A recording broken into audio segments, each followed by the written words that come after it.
दोस्तों, मैं रोशनी त्रिपाठी स्वागत करती हूँ आप सबका अपने YouTube चैनल मेरी कलम से में। आज की कहानी है गुड़ का भोग। किसी गांव में छज्जूमल नाम का एक गुड़ बेचने वाला अपनी पत्नी और 2 बेटों के साथ रहता था।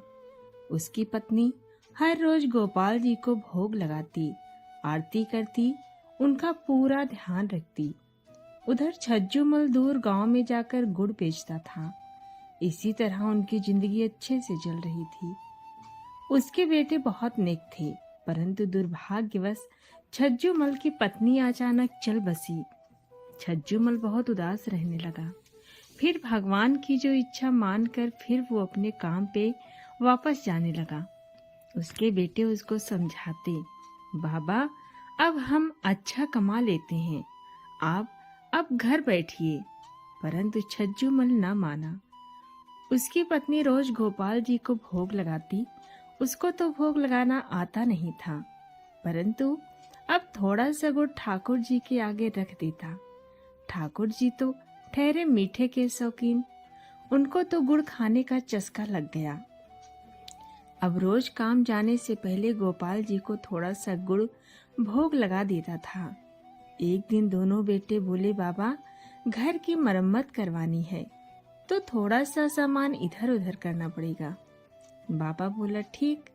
तो उन्होंने गोपाल जी को भी अलमारी में भूलवश रख दिया। घर का काम शुरू हो गया, पर गोपाल जी को अब गुड़ का भोग न लगता। छज्जूमल अब रोज की तरह गांव में गुड़ बेचने गया। रास्ते में थोड़ा सा विश्राम करने के लिए एक वृक्ष के नीचे बैठ गया। ठंडी ठंडी हवा चल रही थी। तभी छज्जूमल की आंख लग गई। तभी उसे लगा कि कोई उसे उठा रहा है और कह रहा है, बाबा आज गुड़ न दोगे? छज्जूमल ने 1-2 बार अनसुना कर दिया।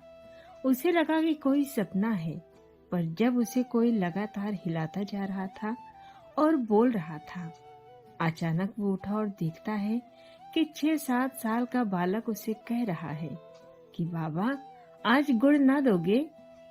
छज्जूमल मन में सोचने लगा कि मैंने तो इस बालक को कभी गुड़ न दिया। फिर उसने सोचा कि गांव में ही किसी का बच्चा होगा। छज्जूमल ने कहा, हाँ बेटा ले लो। तो उसे थोड़ा सा गुड़ दे दिया। गुड़ लेकर वो बालक गुड़ को मुंह में डालकर आहा मीठा मीठा कहकर वहां से भाग गया।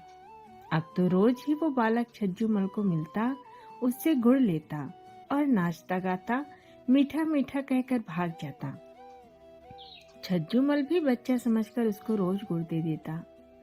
अब घर का काम पूरा हो गया तो इस दिन घर में हवन पूजा रखा गया। छज्जूमल अब गुड़ बेचने न गया, परंतु वो बालक तो अपने समय पर उस जगह पहुंच गया। अब छज्जूमल वहां न आया। बालक ने तो घर जाकर मैया की जान खा ली और ताता थैया मचाने लगे। बोले, मुझे तो गुड़ ही चाहिए। मैया ने बहुत समझाया, बर्फी मिठाई सब लाकर दिया, लेकिन वो तो कहते मैं तो गुड़ ही खाऊंगा। मैया से बालक का रोना सहन न हुआ और छज्जूमल के घर का पता पूछते पूछते उसके घर पहुंच गई।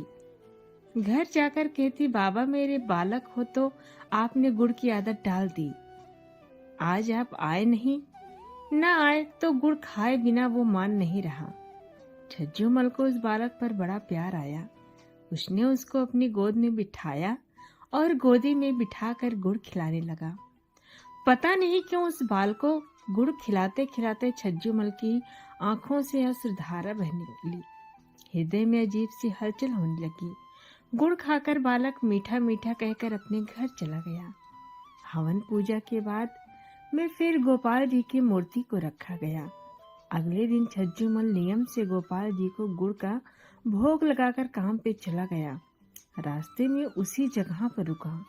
अब तो उसे भी उस बालक को गुड़ खिलाने की जल्दी थी, परंतु वो बालक आया ही नहीं। ऐसे में 3-4 दिन बीत जाने के बाद उसका मन बहुत बेचैन हुआ कि कहीं बालक बीमार तो नहीं। उसने गांव जाकर सबको बालक के बारे में पूछा तो सब ने कहा, ऐसा तो यहाँ कोई बालक भी नहीं रहता। वो हैरान परेशान होकर घर पहुंचा। घर पहुंचकर जब वो मंदिर में बैठा तो गोपाल जी की तरफ देखा। वो मंद मंद मुस्कुरा रहे थे। वो जैसे कह रहे हो कि बाबा जी, मैं वही बालक हूँ। छज्जूमल का माथा ठनका कि वो सोचने लगे कि ये तो साक्षात गोपाल जी मुझसे गुड़ खाने आते थे। वो कहने लगे कि हे गोपाल जी, धन्य हो आप। गोपाल जी की ओर देख करके उसकी आंखों से अश्रु धारा